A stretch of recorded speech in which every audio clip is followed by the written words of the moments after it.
नमस्कार बंधुरा मंजू किचेन हाउजे आपनादेर अनेक अनेक स्वागत। और पुजो उपलक्षे एक स्पेशल एक चिकेन रेसिपि आपनादेर काछे शेयर करब। और ये चिकेन रेसिपि बानानोर जोन्नो এই যে আমি 1 किलो एकदम सलिड चिकेन निয়েছি। और ये चिकेनटा रान्ना करते गेले एकदम बाटाबाटी छाड़ा झमेला छाड़ाई सहजेई बाड़ीते बानिये नेওয়া যাবে। পুজোর সময় কিভাবে সেটাই আপনাদেরকে বানিয়ে দেখাবো। আপনারা পুরো ভিডিওটা প্রথম থেকে শেষ পর্যন্ত দেখতে থাকুন। আমি এখানে 1 কিলো চিকেন নিয়েছি বলেছি। 1 কিলো চিকেনে কতটা মশলা দিতে হবে সেই পরিমাপটাও আজকে আমি আপনাদের বলে দেব। আমি 4টে আলু নিয়েছি, এরকম সাইজ করে কেটে দিচ্ছি। আর আলুটা আপনারা চাইলে নাও দিতে পারেন। চিকেনটা ভালো করে ধুয়ে পরিষ্কার করে নিয়েছি।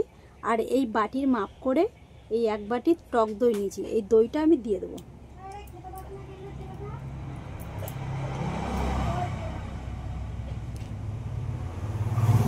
চামচের 2 চামচ হলুদের গুঁড়ো দিয়ে দিচ্ছি।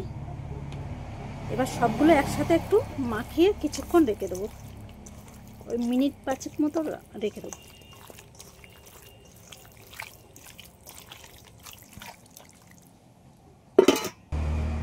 আমি এখানে 250 গ্রাম পেঁয়াজ নিয়েছি। এই পেঁয়াজগুলো এবার আমি কুচিয়ে নেব। আর পেঁয়াজের পরিমাণটা একটু বেশি করে নিয়েছি, আপনারা চাইলে পেঁয়াজটা একটু কমিয়েও দিতে পারেন।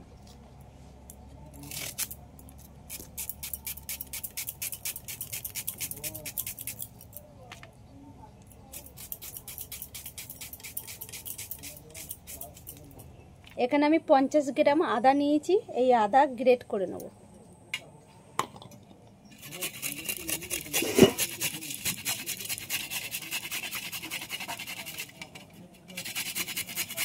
আমি এখানে 50 গ্রাম রসুন নিয়েছি, এটাও একইভাবে গ্রেট করে নেব।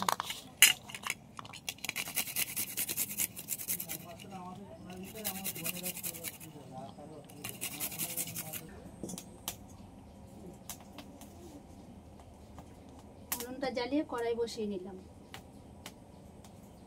এবার কড়াইয়ের মধ্যে দিয়ে দেবো সরষের তেল।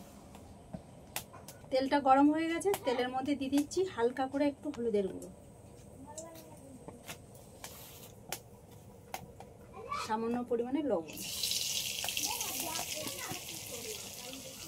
এই আলুগুলো কাটার সময় একটু হালকা করে বটিতে ছিটে দিয়েছি এইভাবে, তাহলে আলুটা ভাজাটা ভালো হবে। আলুটা এবার আমি ভেজে নেব।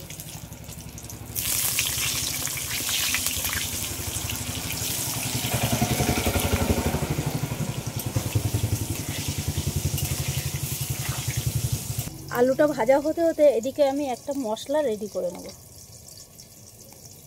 এখানে 1 চামচ ধনের গুঁড়ো, 1 চামচ জিরের গুঁড়ো নিয়েছি, এটাই আমি এই বাটির মধ্যে নিয়ে দিচ্ছি। এখানে 2 চামচ মতো লঙ্কার গুঁড়ো আছে, এই লঙ্কাটাও আমি দিয়ে দিচ্ছি। লঙ্কাটা যে যেরকম খাবে সেই পরিমাণ মতো দিতে হবে। আর হালকা করে একটু গোলমরিচের গুঁড়ো। এখানে আমি কাশ্মীরি লঙ্কার গুঁড়ো নিয়েছি 1 চামচ, এটা দিয়ে দিচ্ছি। 1 চামচ হলুদ ওখানে দিয়েছি, এখানে আরেকটু দিয়ে দিলাম। মাংসটা মাখানোর সময় একটু 2 চামচ মতো হলুদ দিয়েছিলাম, এখানে আরেক চামচ দিয়ে দিলাম। মোট টোটাল 3 চামচ হলুদ।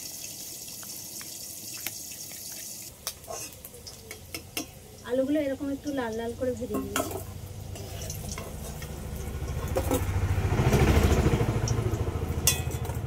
আর তেলের মাপটা আমি বললাম না, তেলটা যে যেরকম খায় সেই পরিমাপটাই নিয়ে নেবে।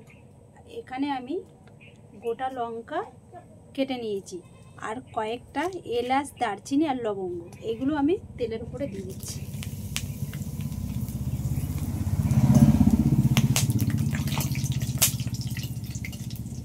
এটা ভাজার সময় খুব হাতে সাবধানে করতে হবে।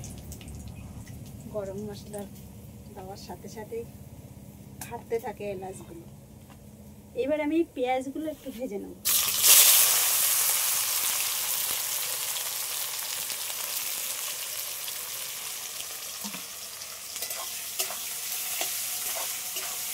পেঁয়াজটা একটু হালকা করে ভেজে নিয়েছি, আর পেঁয়াজটা অনেকটা নরমও হয়ে গেছে। এইবার আমি এই অবস্থায় এখন দিয়ে দেবো আদা রসুন গ্রেট করা এটা।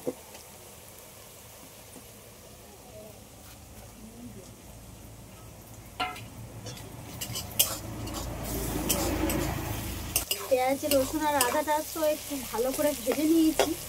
এবার আমি যেই মশলাটা বানিয়ে রেখেছিলাম এই মশলাটা এবার দিয়ে দেবো।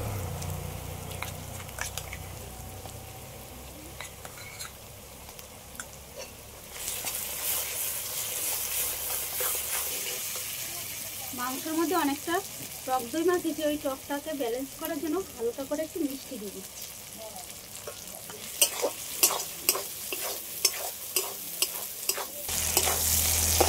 মশলাটা এত সুন্দর করে কষিয়েছি আর কি সুন্দর তেল ছেড়ে দিয়েছি, আর মশলার কালারটাও এত সুন্দর হয়েছে। এবার আমি দিয়ে দেবো যে চিকেনটা আমি টক দই মাখিয়ে রেখেছি না, এটা দিয়ে দিচ্ছি। এতে লবণ নেই, তাই কত জল বেরিয়েছে।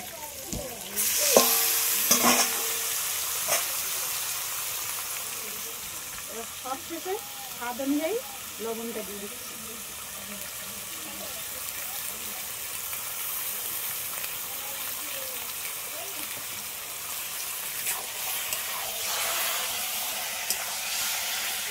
ভেজে রাখা আলুটাও দিয়ে দিচ্ছি।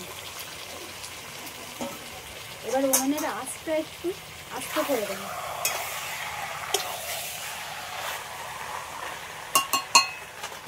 আর একটা ঢাকা দিয়ে দেবো।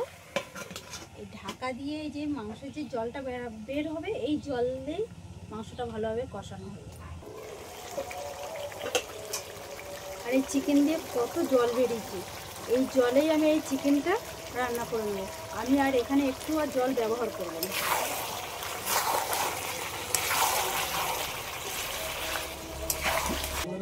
এখনো গরম মশলা দিয়ে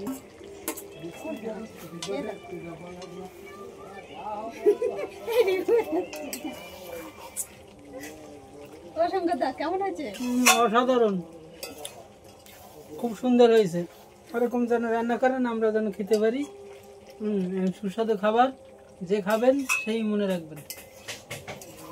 বৌদির হাতে রান্না। এখন নিয়ে যাও, নিয়ে যাও। কি নেবো? আর 2 পিস নিয়ে যাও। আর 1 পিস দিন, 1 পিস। ও দেবো, এই কানারটা দেন, এইটা। হ্যাঁ, এটা এটা আমার ছেলের পছন্দের খাবার। দাঁড়াও, আরে নিয়ে যাও, ওটা তো হাড় উঠেছে। আর 1 পিস নাও। আরে নিয়ে যাও। এই চিকেন কষাটা পুরো ঢাকা দিয়েই আমি রান্নাটা করে নিয়েছি।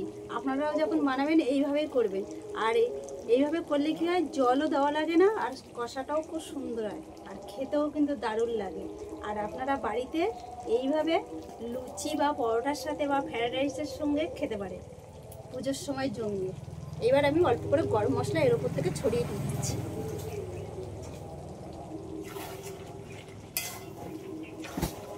আমাদের চিকেন কষা রেডি।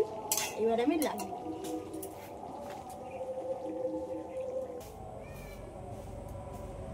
পুজোর স্পেশাল চিকেন কষা তো আমাদের বানানো হয়ে গেছে। আর আপনাদের যদি এই ভিডিওটা ভালো লেগে থাকে, আমার চ্যানেলটিকে সাবস্ক্রাইব করবেন, আর লাইক কমেন্ট শেয়ার করে বন্ধু হয়ে আমার পাশে থাকবেন।